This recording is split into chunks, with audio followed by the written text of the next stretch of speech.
सक्षमता परीक्षा ले डूबा शिक्षकों को, बुरे फंस गए बिहार के तमाम कोटियों के शिक्षक, 100 किलोमीटर दूर हो रहा है विद्यालयों का आवंटन।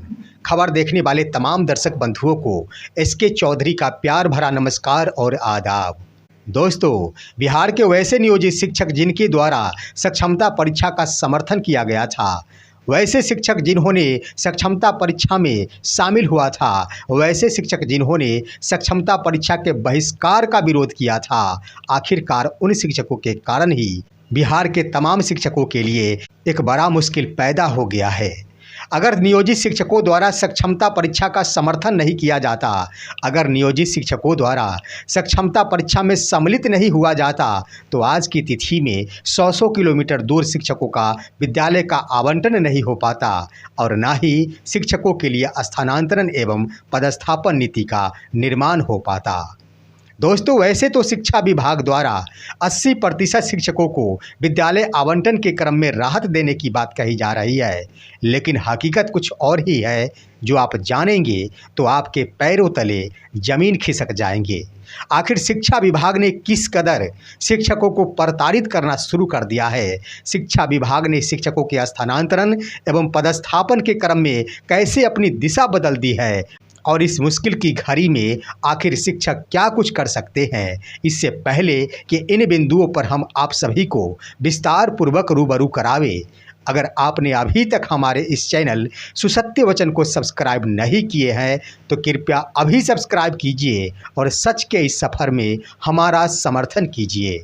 दोस्तों, शिक्षा विभाग ने शिक्षकों के स्थानांतरण एवं पदस्थापन नीति पर इस कदर अपनी दिशा बदल ली है कि एक कोटि के शिक्षक अगर मुंह खोलते हैं तो दूसरे कोटि के शिक्षकों को परेशानी होती है।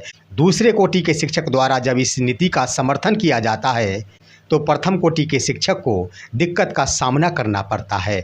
ये स्थिति पैदा कर दी है आखिरकार बिहार के शिक्षा विभाग ने, जिन्होंने अपने स्थानांतरण एवं पदस्थापन नीति का निर्माण कुछ ऐसा किया है कि शिक्षकों को कई टुकड़ों में बांट कर रख दिया है। और ये कुछ और नहीं किया गया है, सिर्फ व सिर्फ वोट बैंक का निर्माण किया गया है।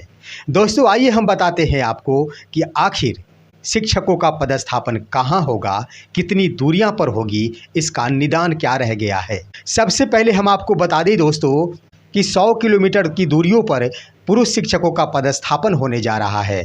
चाहे वो सक्षमता उत्तीर्ण शिक्षक क्यों न हो, चाहे वो बीपीएससी से बहाल ही शिक्षक क्यों न हो। आपने देख लिया होगा कि शिक्षा विभाग द्वारा 10 अनुमंडल के चुनाव की बात की जाती है। एसीएस ने अपने मुख से भी कह दिया है कि 10 अनुमंडल का चुनाव करना होगा। दोस्तों, शिक्षा विभाग सीधे मुंह से ये नहीं कहती कि आपको 5 जिलों का चुनाव करना होगा। वो सीधा कहती है कि 10 अनुमंडल का विकल्प के रूप में चुनाव करना होगा। जरा गौर कीजिए दोस्तों कि 2 से 3 जिले ही ऐसे होंगे जहाँ की 5 अनुमंडल है, लेकिन अधिकतम 3 से 4 ही अनुमंडल वाले बिहार में जिले हैं। 8 ऐसे जिले हैं जहां सिर्फ व सिर्फ एक ही अनुमंडल है। ये तो निश्चित है कि इन 8 जिलों के शिक्षकों को कम से कम तो 3 जिलों का चुनाव करना होगा और अधिकतम 5 जिलों का चुनाव करना होगा। आखिर शिक्षा विभाग क्या करना चाहती है? कौन सी दुश्मनी निभा रही है पुरुष कोटि के शिक्षकों को? इस पर गौर करने की ज़रूरत है दोस्तों, इस पर विचार करने की ज़रूरत है। हर हाल में पुरुष संवर्ग के शिक्षकों में से 60 से 70% शिक्षकों को दूसरे जिला में जाना होगा, इसमें कहीं से कोई दो राय नहीं है। शिक्षा विभाग ने यही रणनीति का निर्माण की है, तभी तो उन्होंने 10 अनुमंडल का विकल्प रखा है। अगर जिला की बातें कह दी जाती तो शिक्षक भड़क जाते, शिक्षकों को लगता कि हमें अपना जिला नहीं दिया जा रहा है। दोस्तों, वही होगा, आपसे 10 अनुमंडल का चुनाव करा लिया जाएगा। आपको लग रहा होगा कि हमें अपने जिले का ही अनुमंडल में विद्यालय आवंटित कर दिया जाएगा, लेकिन हकीकत ये नहीं है दोस्तों। 60 से 70% शिक्षकों का विद्यालय का आवंटन दूसरे जिले में होना तय माना जा रहा है। अंदर खाने शिक्षा विभाग ने यही रणनीति का निर्माण कर डाली है। शिक्षा विभाग की मंशा इस रूप में झलक रही है कि जब शिक्षकों का सक्षमता परीक्षा के दौरान रिजल्ट का प्रकाशन किया गया था, उसी समय जिला आवंटित कर दिया गया था। तो आखिर शिक्षा विभाग अपने ही रणनीति में फेरबदल क्यों कर रही है? अपने ही द्वारा बनाए गए नियम के प्रतिकूल क्यों चल रही है, इस पर भी विचार करने की आवश्यकता है। शिक्षा विभाग हर हाल में शिक्षकों को प्रताड़ित करना चाहती है और खास तौर पर पुरुष संवर्ग के शिक्षकों के साथ बदले की भावना अपनाना चाहती है, उन्हें बहुत बड़ी सजा देना चाहती है। ये बातें सिर्फ व सिर्फ सक्षमता उत्तीर्ण शिक्षकों पर ही लागू नहीं होता दोस्तों, यह बातें बीपीएससी से बहाल शिक्षकों पर भी लागू होता है।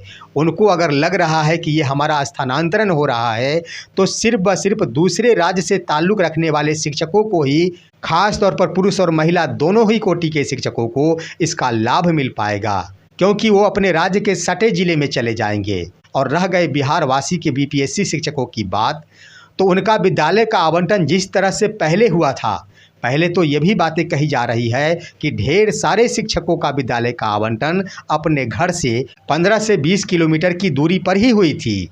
लेकिन अब जो स्थानांतरण एवं पदस्थापन नीति का निर्माण किया गया है, इसके अंतर्गत शिक्षकों के विद्यालय का आवंटन 100 किलोमीटर के दायरे में हो सकते हैं दोस्तों। अगर आपका नसीब साथ दिया तो 40 से 50 किलोमीटर के दायरे में आपका विद्यालय आवंटित हो सकता है, लेकिन सरकार की मंशा के अनुसार आपके विद्यालय का आवंटन 100 किलोमीटर की दूरी पर भी हो सकती है। और यही नीति लागू होती है नियमित कोटि के शिक्षकों के ऊपर भी। उनका भी स्थानांतरण हो रहा है, उन्हें भी आवेदन करना है और उनके लिए भी यही प्रावधान किया गया है। पुरुष शिक्षकों को भी 10 अनुमंडल का चुनाव करना होगा। अगर कोई सोच रहे हैं कि हमारे लिए यह प्रावधान किया गया है कि आप अगर चाहे तो रह सकते हैं अगर आप आवेदन नहीं करते हैं, दोस्तों शिक्षा विभाग यह प्रावधान सिर्फ व सिर्फ उनके लिए की है जो कि हाल फिलहाल ही सेवानिवृत्त होने वाले हैं। बाद बाकी अन्य नियमित कोटि के शिक्षकों के मन में अगर ये भ्रम हो सकता है कि हम आवेदन नहीं करेंगे तो हम बच जाएंगे, शिक्षा विभाग किसी भी शिक्षक को छोड़ने नहीं जा रही है। जो भी राजकर्मी शिक्षक हैं उन सभी के सभी कोटि के शिक्षकों को स्थानांतरित जरूर करेगी शिक्षा विभाग, इसमें कहीं से कोई दो राय नहीं है। दोस्तों हमारे इन बातों से बहुत सारे शिक्षक बंधुओं को ये ठेस भी पहुंच रही होगी कि आखिर शिक्षकों के स्थानांतरण एवं पदस्थापन नीति का हम विरोध क्यों कर रहे हैं।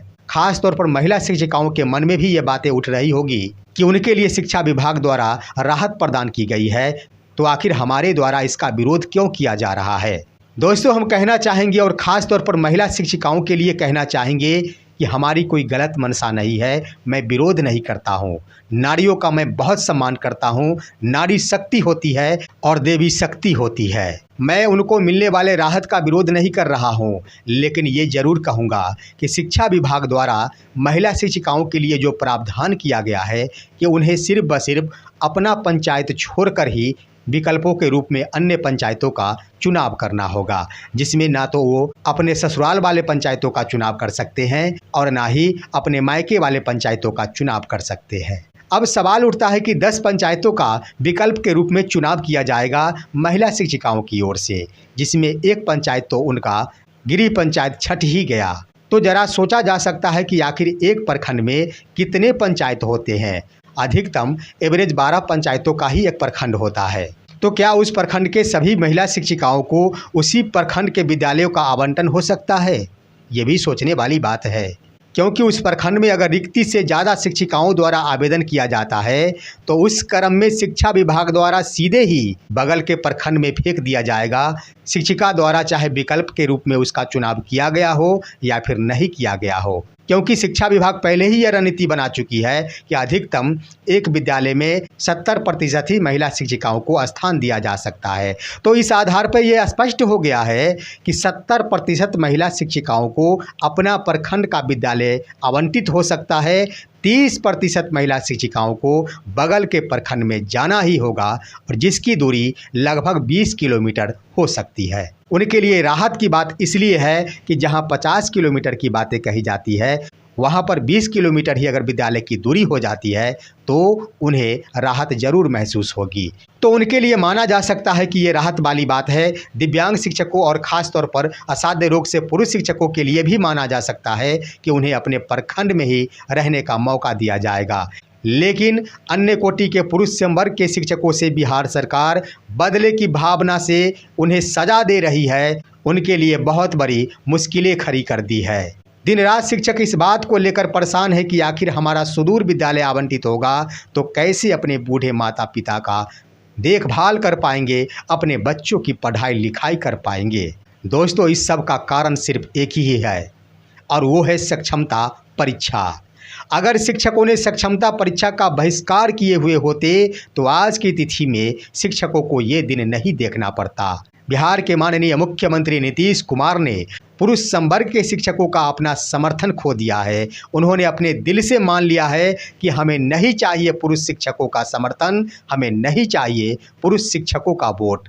उन्होंने सीधे ही अपनी राजनीति महिला शिक्षिकाओं के ऊपर थोप दी है। जिस तरह की नीति शराबबंदी के क्रम में अपनाई गई थी, महिलाओं द्वारा सरकार के समर्थन में वोट प्राप्त कर लिया गया था और शराब आज भी चालू है, धड़ल्ले से चालू है। उसी नीति का अनुपालन शिक्षा विभाग के अंतर्गत ही किया गया है। महिलाओं का समर्थन पाने के लिए उन्हें राहत प्रदान कर दी गई है और पुरुष संवर्ग के शिक्षकों से मोह भंग हो गया है बिहार के मुख्यमंत्री श्री नीतीश कुमार का। तो सबसे बड़ी भूल अगर हुई है तो सक्षमता परीक्षा में शामिल होना एक बड़ी भूल कही जा सकती है, क्योंकि अगर सक्षमता परीक्षा में शिक्षक सम्मिलित नहीं होते तो सरकार के ऊपर एक बहुत बड़ा दबाव जाता। हर हाल में सरकार को झुकना पड़ता, शिक्षकों के लिए कुछ न कुछ जरूर प्रावधान करना पड़ता, जिसका नतीजा है कि सक्षमता परीक्षा देने के उपरांत सिर्फ व सिर्फ बिहार के सक्षमता उत्तीर्ण शिक्षक ही प्रभावित नहीं हो रहे हैं, बीपीएससी से बहाल पुरुष शिक्षक भी प्रभावित हो रहे हैं, नियमित कोटि के शिक्षक भी प्रभावित हो रहे हैं। यह देन है सक्षमता परीक्षा में सम्मिलित होना। लेकिन दोस्तों, इन तमाम कोटियों के शिक्षकों में अगर सबसे ज़्यादा राहत की बातें कही जाए, सबसे आसान ज़िंदगी अगर जी रहे हैं, सबसे चैन भरी ज़िंदगी अगर जी रहे हैं, तो वो ऐसे नियोजित शिक्षक हैं जिन्होंने सक्षमता परीक्षा में भाग नहीं लिया है, सक्षमता परीक्षा में शामिल होकर राजकर्मी बनने का सपना नहीं देखा है। बड़ी ही चैन की ज़िंदगी जी रहे हैं, बड़े ही शांतिपूर्वक सारे नज़ारे को देख रहे हैं। फिलहाल आज की खबर बस इतना ही। इन बिंदुओं पर आप सभी का क्या कहना है? आप सभी अपना राय भी कमेंट के माध्यम से अवश्य दीजिए और अब दीजिए अपने ही दोस्त SK चौधरी को इजाज़त। जय हिंद, जय भारत।